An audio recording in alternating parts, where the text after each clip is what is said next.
Well, fellas, the devs are still on that good. How do I know? Because I've read this dev blog, and wow, they are doing some things for sure with these new ships. Now, the title is correct. We are getting a new line of Pan-American Battleships, which that's pretty cool. And you think that'd be the most interesting thing in this dev blog? I sure did when I saw it pop up, but it gets wilder the more we get into it. So let's go ahead and get into it, shall we? So if you do want to read along as I read aloud, check out the link in the description down below. I will be throwing up any relevant images or artwork as we go through it. But if you do want to, again, read the article for yourself or just follow along as I read aloud, again, check out that link in the description down below. So let's get into it. Title of the dev blog is New Ships, Closed Test 13.6. Captains, we hope you're ready to learn about the latest ships coming to our game, because this time we have quite the batch poised to enter testing, including our next tech tree line. Starting off with Pan-American Battleships. Do you like to get up close and personal in your battleships? Then we have quite the line for you. Introducing Pan-American Battleships, true heavyweights capable of taking and throwing punches with the biggest of them. My GK will be the determiner of that. The line will consist of 3 ships from tiers 8 to 10. In update 13.6, we will begin testing the tier 9 Los Andes and tier 10 Libertad.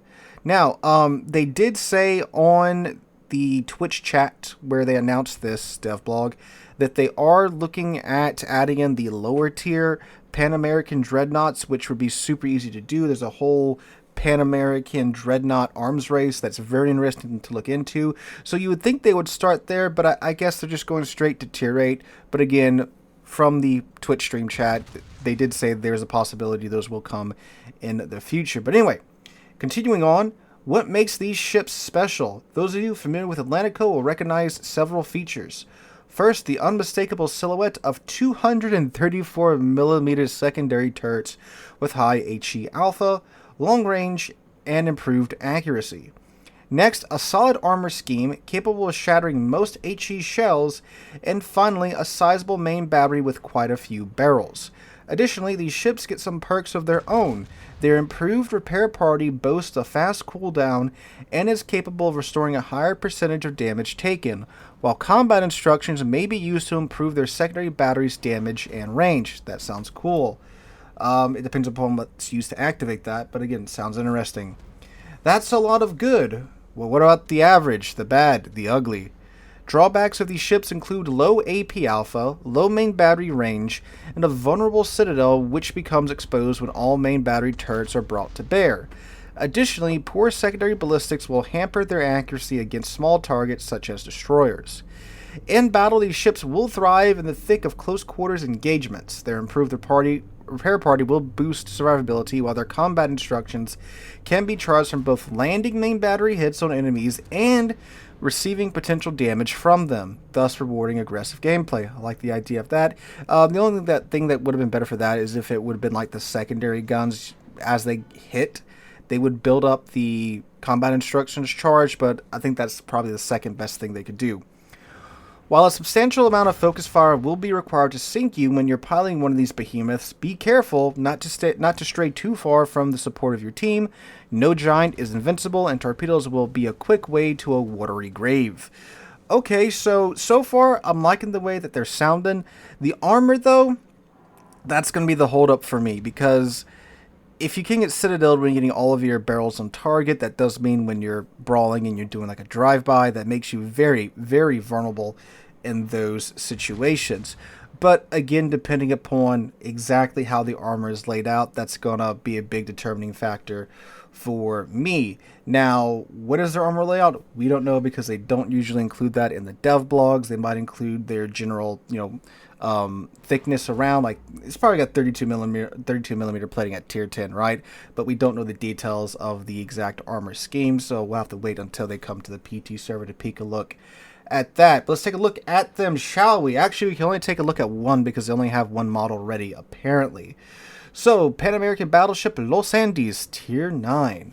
A battleship that could have been designed rebuilt at British shipyards between the 1910s and the 1930s at the behest of Argentina, with a further modernization of our anti-aircraft armament in the United States during the 1940s. The project is based on the idea of supplementing the main battery of a dreadnought with a powerful secondary battery, complete with guns whose caliber reaches over 200 millimeters. It was discussed during the development of the South American battleships at the Armstrong shipyards in the early 1910s. The ship is named after the largest mountain range in South America, inheriting the name from one of the first Argentinian ironclads, which entered service in the 1870s. It was obsolescent by the 1910s, when the design of a new super dreadnought could begin. Be advised that the model of Los Andes is still in development, and hence we will use the ship Cordillera. Cordillera. There we go. My Spanish one's coming back to me. With similar parameters for testing instead. What ship model is that, Wargaming?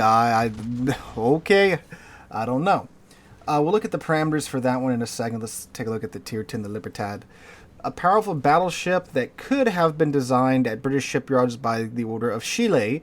Continuation of the Los Andes concept with a powerful secondary battery of 234mm guns, among other technical solutions from the era of the South American dreadnought race.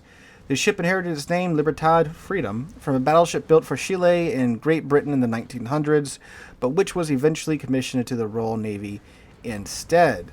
Okay, so Libertad looks like it very, very closely looks like the Incomparable. Like, I'm pretty sure that's the hull and the superstructure is...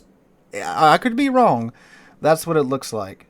Alright, so let's look at the parameters. So the Los Andes, 79,400 hit points. Pretty good for Tier 9. You get 32mm plating. So she gets 6x2, 381, so 15-inch guns with a firing range of 19.6 kilometers. Quite short at Tier 9. Maximum AP shell damage 10,700 with an initial velocity of 804 meters a second. 1.7 Sigma. Wow. 12, 15-inch guns. That's...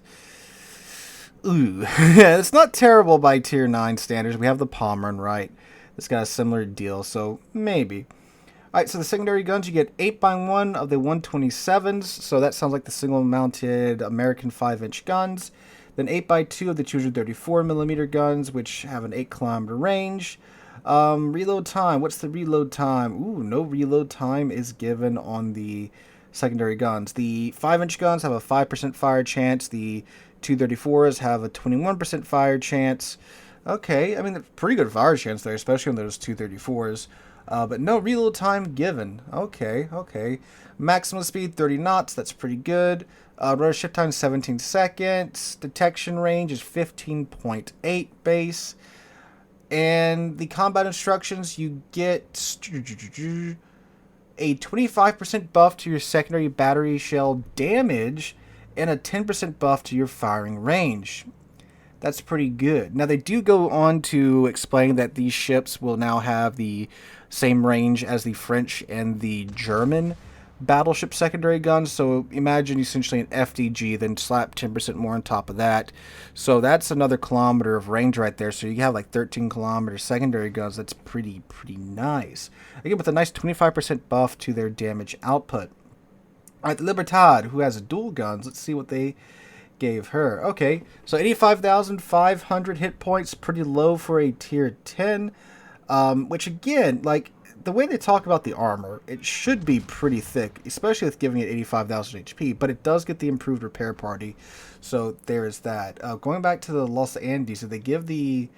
Okay, yeah, the repair party, so is active for 28 seconds, you get 476.4 HP back per second, it reloads in 60 seconds, and you get 4 charges. Okay. I mean, yeah, it is an improved repair party, right? But, again, we'll see what happens with the Libertad. Anyway, again, 32mm plating again, and the 419s, that's her main battery guns. You get a firing range of 20.5 kilometers. Her dispersion, her Sigma is 1.7 with a maximum dispersion of 265 meters. That is not good. With a 30-second reload time. My God. AP Shell Alpha is 11,700. HE Shell Alpha is 5,750. Alright, secondaries. So you get, again, 8x1 of the 127mm single-mounted 5-inch guns. And then you get 10x2 of the 234mm secondary guns. So you get 20 234mm secondary guns. That's pretty good. And yeah, other parameters are the same with the fire chance and such. Okay, and combat instructions. This time you get a 30% buff to the secondary battery damage. So a 30% buff to that alpha. That's pretty nice. And then another 10% buff to the secondary battery firing range. So 12.5 plus 10 on top of that is, again, you're going to get like 13, maybe you can eke 14 kilometers out of that. Again, just doing rough math in my head. So yeah, that's pretty good. So basically, that sounds like the Hanover's combat instructions, but without the increased fire rate, but you get the increased damage instead. Okay, that's pretty good. And the heal on the tier 10, 28-second runtime, 513 HP per second, and a 60-second reload time. Okay. All right, so I mean, yeah, no, that they sound very interesting. Again, I want to know what their armor layout is going to be like, because that's going to, obviously, they're going to live and die by that with that low HP pool, even with that improved heal. Doesn't matter if your armor's garbage. So, again, I'm very interested to see what they mean by they have good armor, but if you show your side, you're going to get citadeled. So, we'll see. We'll see when we know more about that. All right, going on to the next bit of ships. So, if you like the Ragnar, you're going to be very happy because we are getting a large Ragnar now in the form of the European cruiser Svea, which is a tier 10. It's a premium ship too, by the way. So they say a hypothetical design of a light cruiser armed with dual-purpose automatic 152mm guns, and a large version of the Swedish Tre Kronor class cruisers. The ship is named after Moder Svea, the national symbol of Sweden, and the personification of the country itself, inheriting the name from a coastal defense battleship that served in the Royal Swedish Navy in the 1880s through the 1930s.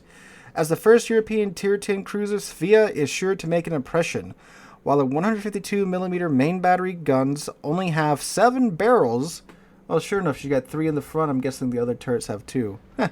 Don't let that fool you. A fast reload, good ballistics, and improved dispersion all contribute to her excellent gunnery. Rounding out her arsenal is good concealment, a solid AA suite, and long-range, fast-reloading torpedoes, albeit with only a few tubes per side. Not convinced yet? Let's talk consumables. Svea has access to a set of very strong tools, each in their own slot, including the emergency engine power, similar to that found on Ragnar, repair party, surveillance radar, and even a smoke generator. Ooh, that's a nasty combination. All of these consumables have a short action time, but will reload relatively quickly. Compensating for this unique set of tools, Svea has a low HP, weak armor, and poor main battery range. So how does this all play out in battle? The key to success will be good use of timing of her toolbox of consumables. Support friendly destroyers from close range by using your good concealment, and give your enemy destroyers a nasty surprise with your surveillance radar. Emergency engine power and smoke generator will help you avoid enemy return fire. Heal up using repair battery between skirmishes, then get ready to do it all again when your consumables are off of cooldown. Alright, so that sounds pretty mean. So she has 33,600 HP, 25mm plating, and 30-second fires.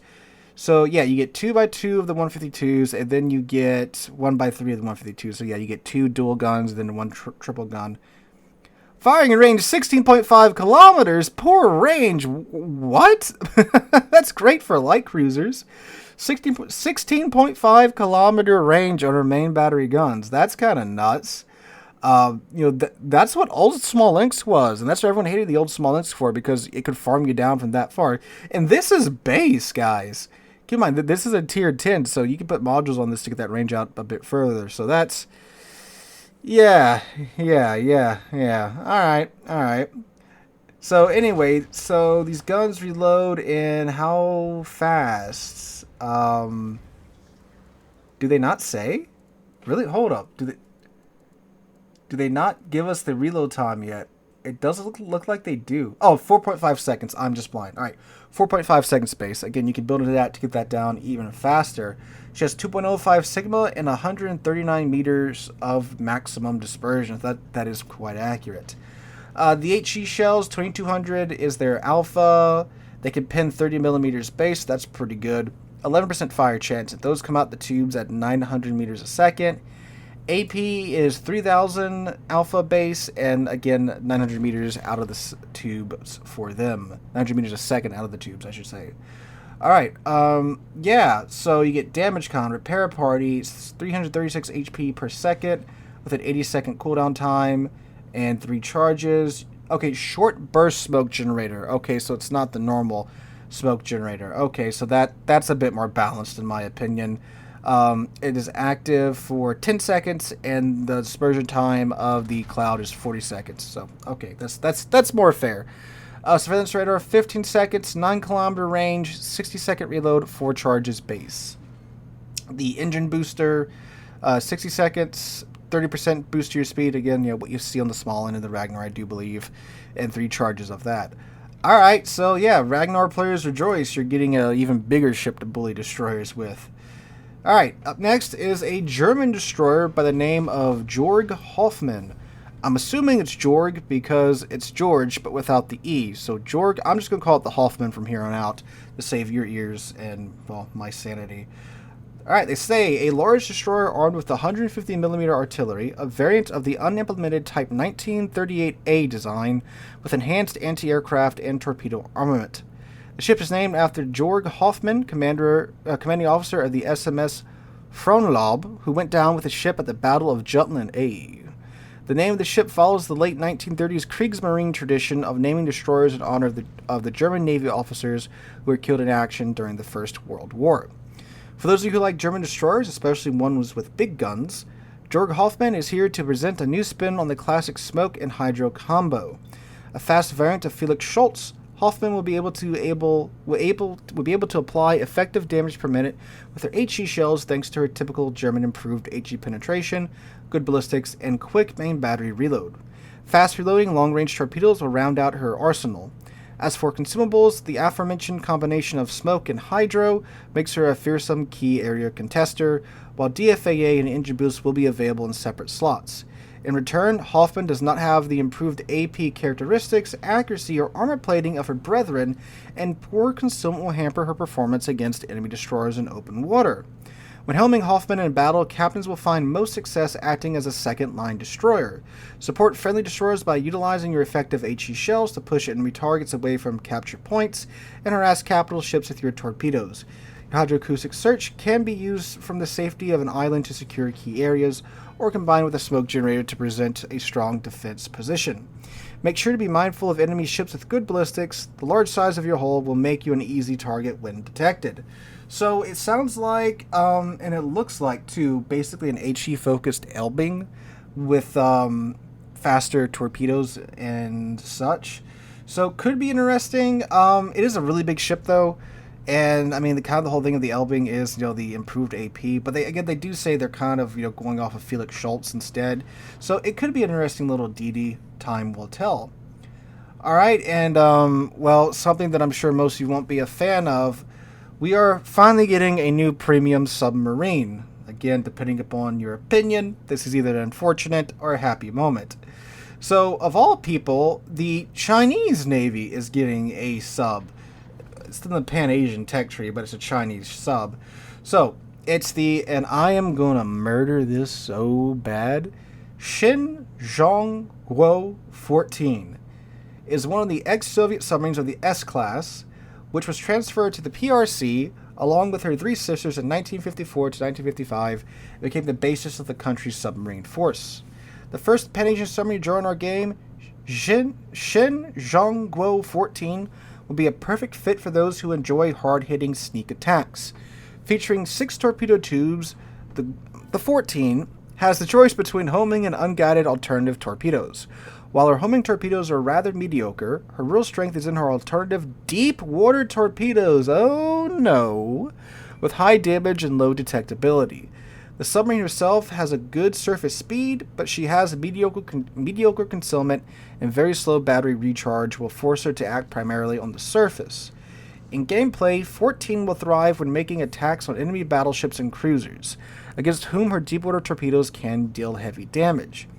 Keep an eye out for enemy destroyers and submarines. If forced to rely on her homing torpedoes, 14 is unlikely to come out on top of the engagement, and a short submarine surveillance range will hinder your efforts at underwater combat. So, yeah, Chinese submarine is coming to the game with deepwater torpedoes. Have a nice civil conversation about that in the comment section. They finished the model for the... Oh, Lord, how do you say the ship's name? Ladrot? I think I got that almost close. But anyway, they finished the model for that ship. That's one of the new French DDs. But perhaps the most interesting little feller is this little guy they snuck in here at the end. Prinz... Oh, I didn't practice saying this beforehand. Now I'm going to pay for it. Prinz Sigismund. Sigismund. Oh yeah, Sigismund. Prinz Sigismund, a ship based on the German battleship Prinz Heinrich Tier 7. So, it's pretty similar to Heinrich until you get to her torpedoes. So, she has torpedoes, still the 2x4 533s, 10,700 maximum damage, with a 15-kilometer range and an 86-knot top speed. 15-kilometer range. 15-kilometer range. Okay. Now, this is at Tier 9, and they did upper plane to 32, and they upped her hit points to 63,900, okay? So, again, it's Tier 7 bumped up to Tier 9. And here is the kicker. She has torpedo reload booster, okay, that reduces her reload time to 1 second. It has a 70-second reload time, but she gets unlimited charges of it. 15-kilometer torps that go 86 knots and unlimited charges. Okay, Wargaming, I see why you snuck that in here at the end. Now, they do clarify that this is for concept testing. So, this isn't for sure going to be a premium ship in the future, but they're just testing the idea of doing this. So, if you see this on the ocean, get dodging, because you have some 86-knot torps coming at you. And again, she has a reload booster with unlimited charges of that. So, I believe that's where their cocaine supply ran out, because that is the end of the devblog, fellas. So let me know what you guys are excited for in the comments down below. I am very excited for the Pan-American Battleships. I really like the Atlantico. If this is going to be an Atlantico successor line, I am up for that. So we will watch their career with great interest. Thank you guys for watching. Hope you guys have a wonderful Thursday. Hope to catch you guys in the next one.